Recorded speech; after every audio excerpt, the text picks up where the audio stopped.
Hello everyone and welcome to the channel. और काफ़ी लंबे टाइम के बाद मैंने आज इस तरह से वीडियो शुरू की है। आजकल जो फेक स्कैम्स हैं, फ्रॉड मैसेजेस, लॉटरी के स्कैम वगैरह वो काफ़ी ज़्यादा नॉर्मल हैं और काफ़ी सारे लोग इस तरह के स्कैम्स में फंसकर अपने पैसे गंवाते हैं।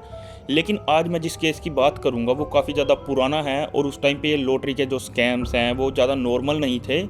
और बात है 8 जून 2009 की, जब सुबह के 8 बजे के करीब नेपाल की रहने वाली एक लड़की जिसका नाम ख्याति श्रेष्ठा था, उसके फ़ोन पर एक टेक्स्ट मैसेज आता है। उस टेक्स्ट मैसेज में लिखा हुआ था कि ख्याति एक लकी ड्रॉ में 20,000 नेपाली रुपए प्लस पोखरा, जो कि नेपाल की एक टूरिस्ट डेस्टिनेशन है, वहाँ के फ्री ट्रैवल टिकट्स जीत चुकी है।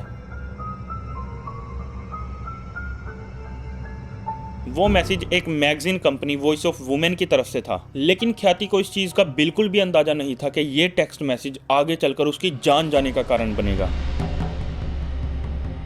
कहानी में आगे बढ़ने से पहले मैं आप लोगों को ख्याति और उसके परिवार के बारे में शुरुआत से बताता हूँ। ख्याति का जन्म साल 1990 में नेपाल के बिरतनगर शहर में हुआ था। उसकी माँ का नाम राधा श्रेष्ठा और उसके पिताजी का नाम गोपाल श्रेष्ठा था और वो अपने माँ बाप की इकलौती संतान थी। ख्याति बचपन से ही पढ़ाई में काफ़ी ज़्यादा अच्छी थी और उसका जो सपना था वो बड़े होकर एक पायलट बनने का था। और जो उनके आसपास के लोग थे उन लोगों का भी यही मानना था कि ख्याति काफ़ी ज़्यादा स्मार्ट और इंटेलिजेंट है और वो स्कूल में भी हर साल टॉप किया करती थी। ख्याति के पेरेंट्स भी अपनी बेटी के फ्यूचर और पढ़ाई को लेकर काफ़ी ज़्यादा सीरियस थे और वो लोग भी यही चाहते थे कि उनकी इकलौती बेटी के जो भी सपने हैं वो उनको ज़रूर पूरा करे। ख्याति ने अपनी 10th क्लास की पढ़ाई तो बिरतनगर से ही की थी, लेकिन उसके पेरेंट्स चाहते थे कि वो अपनी 11th और 12th की पढ़ाई काठमांडू के किसी अच्छे स्कूल से करे और इस वजह से वो लोग अपना बिरतनगर वाला घर बेच देते हैं और नेपाल के काठमांडू शहर में मूव हो जाते हैं और वहाँ जाकर एक किराए के घर में रहने लगते हैं। वो घर एक 3 मंजिला घर था जिसके ग्राउंड फ्लोर पर तो उस घर का मालिक बीरेन श्रेष्ठा खुद रहा करता था और जो बाकी की 3 मंजिलें थी वो उसने अलग अलग फैमिलीज को किराए पर दे रखी थी, जिसमें से ख्याति का परिवार भी एक था। और जो ये बीरेन श्रेष्ठा था ये इस पूरे केस का मास्टरमाइंड भी था। दरअसल बीरेन श्रेष्ठा का असली नाम बीरेन श्रेष्ठा नहीं बल्कि बीरेन प्रधान था और वो नेपाल का नहीं बल्कि इंडिया के वेस्ट बंगाल के एक शहर दार्जिलिंग का रहने वाला था।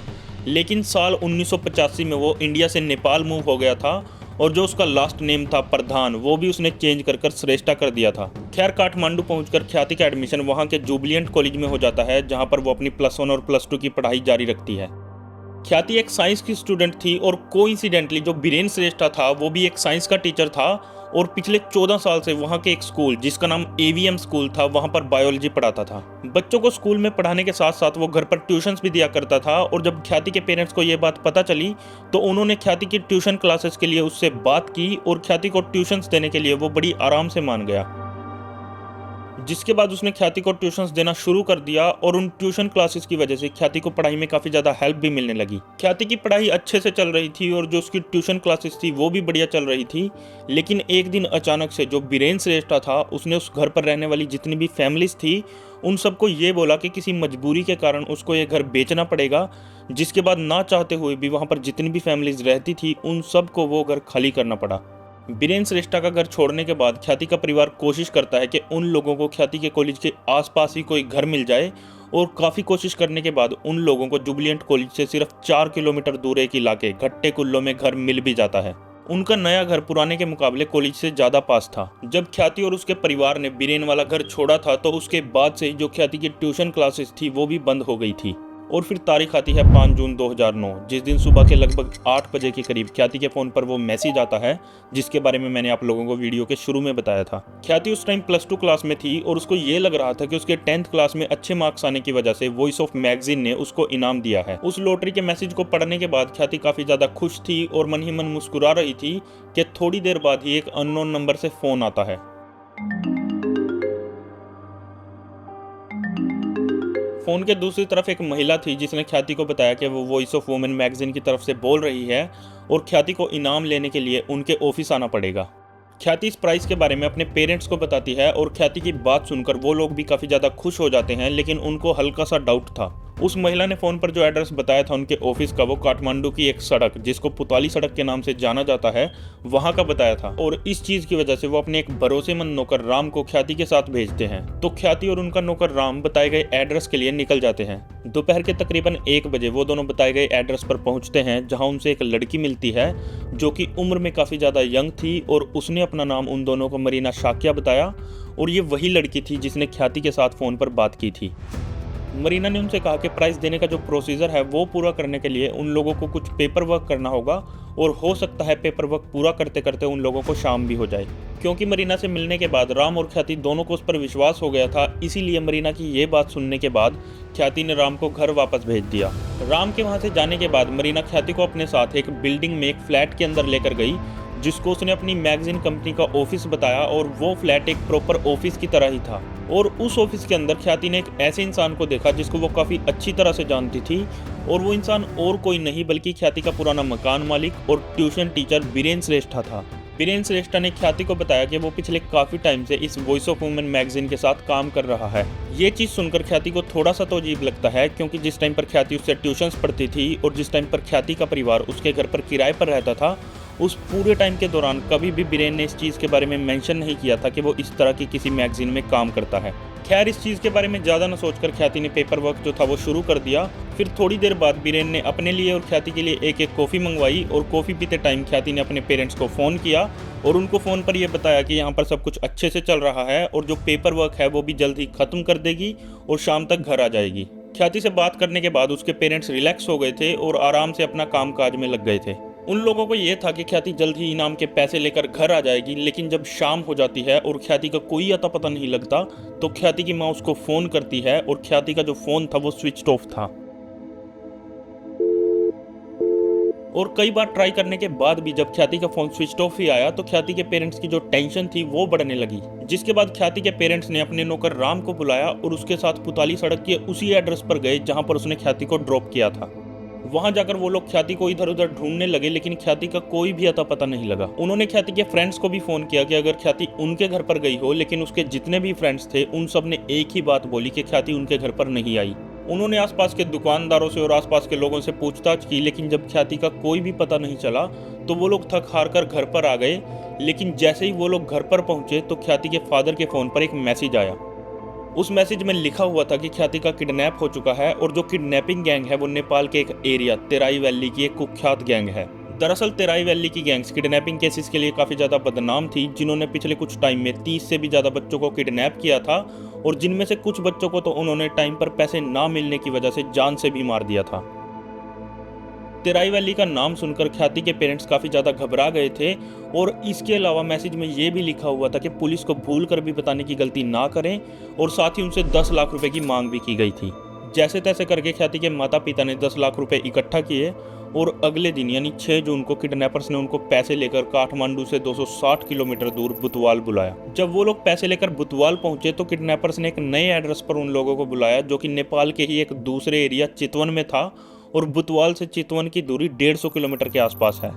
फिर वो लोग 150 किलोमीटर दूर ट्रैवल करके चितवन पहुंचे। तो जब वो लोग चितवन पहुंचे तो किडनैपर्स ने फिर से एड्रेस चेंज कर दिया और उन लोगों को एक नए एड्रेस पर बुलाया, जो कि सोनौली में था। सेम चीज़ फिर से रिपीट हुई। जब वो लोग चितवन से सोनौली पहुंचे तो किडनैपर्स ने फिर से एड्रेस चेंज कर दिया, लेकिन इस बार एड्रेस नेपाल का नहीं बल्कि इंडिया के एक शहर दार्जिलिंग का था। फिर वो लोग किसी तरह से बॉर्डर क्रॉस करके दार्जिलिंग पहुंचे और उनका जो नौकर राम था वो भी उनके साथ ट्रैवल कर रहा था। सेम चीज़ फिर से रिपीट होती है। दार्जिलिंग से उनको एक नए एड्रेस पर बुलाया गया, जो कि नेपाल के खाकरबीटा का था। लगातार ट्रैवल करने की वजह से वो लोग काफ़ी ज़्यादा थक गए थे, लेकिन उनकी बेटी उनके लिए सब कुछ थी और खाकरबीटा में दिए गए एड्रेस पर वो लोग 17 जून के दिन पहुंचते हैं। वो एड्रेस एक होटल का था और किडनैपर्स ने ख्याति के पेरेंट्स को साफ मना कर दिया था होटल के अंदर आने से, और सिर्फ उनके नौकर राम को ही इजाज़त दी कि वो होटल के अंदर पैसे लेकर आए और एक रूम के बाहर रखकर चला जाए। ख्याति के पेरेंट्स को ये लग रहा था कि राम होटल के अंदर पैसे लेकर जाएगा, किडनैपर्स को वो पैसे देकर ख्याति को अपने साथ वापस लेकर आएगा, लेकिन जब उन लोगों को राम अकेला आता दिखा तो डर के मारे उनके पैरों तले से जमीन खिसक गई थी और इस पॉइंट पर जो किडनैपर्स का फोन था वो भी स्विच ऑफ आने लगा। The subscriber is currently switched off. क्योंकि किडनैपर्स ने उन लोगों को होटल के अंदर ना जाने की धमकी दी थी, तो उन लोगों को ये भी डर था कि अगर वो लोग गलती से होटल के अंदर गए तो कहीं इस चक्कर में किडनैपर्स ख्याति को ना जान से मार दें। इसके बाद वो लोग सीधा घर चले जाते हैं इस उम्मीद में कि शायद किडनैपर्स ख्याति को उसी पॉइंट पर ड्रॉप करे जहां से उसको किडनैप किया था और शायद ख्याति अपने घर वापस आ जाए। लेकिन ख्याति का वेट करते करते और किडनैपर्स का फ़ोन ट्राई करते करते वो लोग थक चुके थे और फाइनली वो लोग डिसाइड करते हैं कि अब इस चीज़ में वो लोग पुलिस को इन्वॉल्व करेंगे। वो लोग पुलिस स्टेशन जाकर पुलिस को सारी बात बताते हैं। पुलिस से बातचीत के दौरान ख्याति की मां पुलिस को एक ऐसी चीज बताती है जो आगे चलकर इस केस को सोल्व करने में काफी अहम भूमिका निभाती है। वो पुलिस को बताती है कि जब वो लोग किडनैपर्स को पैसे देने के लिए खाखरबीटा में एक होटल के बाहर वेट कर रहे थे तो वहां पर उसने एक ऐसे इंसान को देखा जिसको वो पहले से जानती थी, और वो इंसान ख्याति का ट्यूशन टीचर और उनका पुराना मकान मालिक बीरेन श्रेष्ठा था। उसने पुलिस को बताया कि बीरेन को वहां पर देखकर उसको थोड़ा अजीब लगा तो था, लेकिन उस टाइम वो ख्याति की टेंशन में इतनी ज्यादा खोई हुई थी कि उसने इस चीज पर ज्यादा गौर ही नहीं की। राम भी ये चीज कंफर्म करता है कि उसको भी किडनैपर की आवाज कहीं ना कहीं सुनी हुई लग रही थी। इसके बाद पुलिस का जो शक था वो सिर्फ बीरेन पर था और पुलिस बीरेन को ढूंढने की कोशिश कर रही थी। इसी दौरान एक खबर आती है कि नेपाल के चितवन में एक कार्डबोर्ड बॉक्स में एक इंसान के पैरों के टुकड़े मिले हैं। अगले कुछ दिन के अंदर अंदर चितवन में अलग अलग जगह पर काफी सारे कार्डबोर्ड बॉक्सेस के अंदर इंसान के शरीर के टुकड़े मिले। उन सारे टुकड़ों से इतना तो पता लग रहा था कि ये सारे टुकड़े एक ही इंसान के शरीर के थे और वो शरीर एक लड़की का था, लेकिन जो बॉडी का हेड था अभी तक वो मिसिंग था, तो बॉडी को आइडेंटिफाई कर पाना अभी तक पुलिस के लिए पॉसिबल नहीं था। फाइनली 21 जून 2009 को किडनैपिंग के 16 दिन बाद पुलिस बीरेन को काठमांडू के सोराकुट्टे इलाके से ढूंढकर गिरफ्तार कर लेती है। पुलिस बीरेन से पूछताछ करती है। शुरुआत में तो बीरेन पुलिस को कुछ नहीं बताता, लेकिन जब पुलिस सख्ताई से पेश आती है तो वो उनको सारी चीजें बताता है। वो बताता है कि काठमांडू के बलाजू एरिया में उसके पास एक 3 मंजिला घर था जहां पर कई फैमिलीज किराए पर रहा करती थी, जिनमें से ख्याति का परिवार भी एक था और वो ख्याति को ट्यूशंस भी पढ़ाया करता था। उसने बताया कि एक दिन वो एक कसिनो में गया और वहां जाकर उसे जुए की लत लग गई थी, जिसके बाद वो हर रोज उस कसिनो में जाने लगा और वहां जाकर जुआ खेलने लगा, जिसकी वजह से उसका जो बैंक बैलेंस था वो भी पूरी तरह से खाली हो गया था। सिर्फ यही नहीं, जुए की लत के चक्कर में उसका जो घर था वो भी बिक चुका था और इसी रीजन की वजह से उसने किराएदारों से अपना घर खाली करवा लिया था। पुलिस ने जब बीरेन से ख्याति के किडनैप होने के बारे में सवाल पूछे तो उसने बताया कि जो शरीर के अलग अलग टुकड़े उन लोगों को कार्डबोर्ड बॉक्सेस में मिले हैं ये किसी और के नहीं बल्कि ख्याति के हैं। ये सुनकर पुलिस वालों के पैरों तले से जमीन खिसक जाती है। साथ ही उसने पुलिस को यह भी बताया कि उसने ही ख्याति को जान से मारा था और जो ख्याति का सिर है वो उन लोगों को ललितपुर जिले की सैम्बू नदी से मिल जाएगा। जब पुलिस ने बीरेन से ख्याति को जान से मारने की वजह पूछी तो उसने कहा कि जुए की लत की वजह से उसका जो घर वगैरह था वो तो ऑलरेडी बिक चुका था और वो बिल्कुल कंगाल हो गया था और सड़कों पर आ गया था, कि तभी उसे किसी ने बताया कि उसके पुराने किराएदार यहीं काठमांडू में ही रहते हैं, तो उनसे कुछ पैसों की मदद मांगने के लिए और उनका हालचाल पूछने के लिए वो उनके घर पर गया। बीरेन सोचकर तो ये गया था कि वो ख्याति के पेरेंट्स से कुछ पैसे उधार लेगा, लेकिन जब वो वहां गया तो बातों बातों में ख्याति की मां ने ख्याति के फ्यूचर्स के लिए जो सेविंग्स की थी उनके बारे में बीरेन को बता दिया। और बस यही उसकी सबसे बड़ी गलती थी, क्योंकि ये चीज सुनकर बीरेन की नीयत खराब हो गई और उसने उधार मांगने की बजाय ख्याति को किडनैप करके फिरौती मांगने का प्लान बनाया। इस प्लान में उसने अपनी एक पुरानी स्टूडेंट मरीना शाक्या, जो कि सिर्फ 16 साल की थी, उसकी मदद ली।